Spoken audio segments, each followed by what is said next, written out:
প্রশংসা একমাত্র মহান আল্লাহ তাআলার জন্য, যিনি আমাদের সৃষ্টি করেছেন। সেই সাথে আপনারা যারা এখানে মঞ্চে উপস্থিত আছেন, পাশাপাশি যারা আমাদের সম্মুখে উপস্থিত আছেন, সবার কাছে কৃতজ্ঞতা জ্ঞাপন করছি এবং এই গণ অধিকার পরিষদের পক্ষে থাকার জন্য আপনাদেরকে আন্তরিক ধন্যবাদ জানাচ্ছি। গণ অধিকার পরিষদ গণমানুষের কথা বলে, মানুষের অধিকার কথা বলে। আমার অধিকার কিভাবে রক্ষা করতে হবে? আমার অধিকার আমাকেই আদায় করতে হবে। আমার অধিকার যদি রক্ষা করতে যাই, আমাকে সংগ্রাম করে বেঁচে রাখতে হবে। 1971 সাল সংগ্রামের মাধ্যমেই স্বাধীনতা এসেছে। এরশাদ যখন স্বৈরাচারিত্ব কায়েম করেছিল, সংগ্রামের মাধ্যমেই স্বৈরাচারী দূর হয়েছে। ঠিক তেমনি ফ্যাসিবাদ আওয়ামী সরকার যখন স্বৈরাচারিত্ব প্রতিষ্ঠা করার পর সেটাকে প্রতিষ্ঠিত করার জন্য চালিয়ে যাচ্ছিল, সেই হিসেবে কিন্তু মহান সংগ্রামের মাধ্যমেই এই আবারও সেই স্বৈরাচারিত্বের পতন হয়েছে। আমরা আজকের এই প্রোগ্রামের ছোট্ট একটা উদ্দেশ্য নিয়ে আপনাদেরকে ডেকেছি। সেই উদ্দেশ্যটা আপনারা জানতে পারবেন। এর সাথে আমাদের গণসংযোগ হবে, সেই দিক গণসংযোগ করে যাচ্ছি, সেটাও একটা উদ্দেশ্য রয়েছিল। আমাদের স্টেজে আজকে এমন একজন ব্যক্তিত্ব রয়েছেন, তিনি মাটি ও মানুষের নেতা, আমাদের সোনারগাঁয়ের প্রাণ পুরুষ। হয়তো আপনারা তাকে এতদিন চিনেননি, জানেননি। গণ অধিকার পরিষদ যারা করেছে, 2018 সাল থেকে সংগ্রাম যারা করেছে, জীবন যারা দিয়েছে, অনেকেই হয়তো আপনারা তাদেরকেও জানেননি, চিনেননি। কিন্তু এই সম্মুখ এবং পেছন দিক থেকে আমাদের এই স্বৈরাচারী ফ্যাসিস্টবাদ থেকে মুক্ত করার জন্য আমাদের ওয়াহিদুর রহমান বিনকে ভাই কাজ করে গিয়েছেন। স্পেশালি আমাদের ছাত্র জনতা, মহিবুল্লাহ সহ এখানে আমাদের মাসুদারা সহ যারা এই কাজ করে গিয়েছেন, লিখ দিয়েছেন আমাদের এই সোনারগাঁও উপজেলাকে। এই সংগ্রামের মাধ্যমেই কিন্তু জীবন ত্যাগের মাধ্যমেই কিন্তু আবার এই স্বৈরাচারী ফ্যাসিস্ট মুক্ত কিন্তু আমরা পেয়েছি। বাংলাদেশ কিন্তু হয়েছে আমরাও একটা স্বাধীন সার্বভৌম দেশের মধ্যে ফ্যাসিস্ট সরকারকে দুর্বল করে আমাদের অধিকার রক্ষার, অধিকার আদায়ের লক্ষ্যে পৌঁছেছি। সেই অধিকার যদি আপনি আদায় করতে চান, আমার অধিকার, আমার মুখের ভাষা যদি করতে চাই, গণ অধিকার পরিষদের কোনো বিকল্প নেই। আজকে আপনি বসে আছেন, যারা মাইকে আমাদের শব্দ শুনছেন, সবাইকে বলবো, আপনার অধিকারের কথা চিন্তা করুন। আপনার পরিবার, আপনার সন্তানের কথা চিন্তা করুন। তাদের ভবিষ্যতে আপনি কোথায় দেখতে চান? তাদের ভবিষ্যৎ কি হবে? তাদের ভবিষ্যৎ কিভাবে আপনি প্রস্তুত করতে চান? যদি আপনি ঠান্ডা মাথায় চিন্তা করেন, প্রথমেই আপনার চলবে গণ অধিকার পরিষদের কথা। আপনার মনে হবে সেই রাজপথে লড়াকু সৈনিকের কথা, সাবেক কাসুর বিভিন্ন নূর ভাইয়ের কথা। এই যে আমাদের এখন তত্ত্বাবধায়ক সরকার বেশ পরিচালনা করে যাচ্ছে, বিতর্কিত ভাবে কিন্তু কিছু উপদেষ্টা নিয়োগ দিয়ে যাচ্ছে। বিএনপি কিন্তু কোনো কথা বলছে না, জামাত ইসলাম কিন্তু কোনো কথা বলছে না। কিন্তু গণ অধিকারে মনে হচ্ছে এতে করে আমাদের যেই স্বাধীনতা সার্বভৌমত্ব রক্ষা হয়েছে, সেটা বিনষ্ট হতে পারে।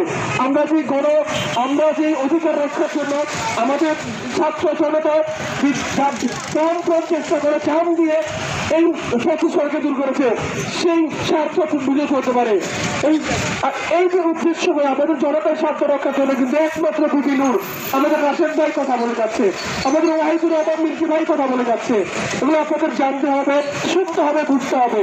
শুধুমাত্র একজন রাজনৈতিক দলের সাথে সংযুক্ত হলেই হবে না, একজন রাজনীতিবিদ হলেই হবে না।